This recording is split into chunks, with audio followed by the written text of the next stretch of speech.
Lorsque vous voulez créer une société aux États-Unis, vous vous posez la question. D'abord, on ne crée pas une société aux États-Unis, on crée une société dans un État des États-Unis. Beaucoup de gens ne savent pas ça, ils pensent qu'on crée une société aux États-Unis comme on la crée en France. Non, on la crée dans un État des États-Unis.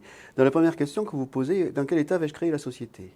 Alors, tout le monde me parle du Delaware. Oui, le Delaware, c'est formidable. C'est pour des raisons fiscales, c'est pour d'autres raisons. J'en toucherai deux mots. On peut créer la société. Le principe est de créer la société dans l'État dans lequel on aura ses opérations. Si vous allez avoir vos opérations en Floride, vous créez une société en Floride. Si vous allez avoir vos opérations commerciales ou autres financières à New York, vous créez la société dans l'État de New York.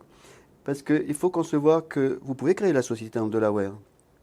Mais si vous décidez d'ouvrir une branche en Floride, il faut demander l'autorisation d'ouvrir une succursale de la société du Delaware en Floride. Et retour à la case départ, c'est comme si vous aviez une société en Floride. Le principe du Delaware, tout le monde parle du Delaware. Il y a deux raisons pour lesquelles on choisit le Delaware, principalement.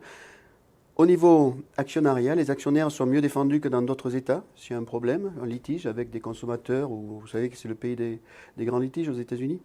La Californie, l'actionnariat n'est pas protégé. Dans le Delaware, l'actionnaire est mieux protégé. Et l'autre raison, c'est une raison fiscale, mais les gens se méprennent. J'en parlerai peut-être un peu plus tard.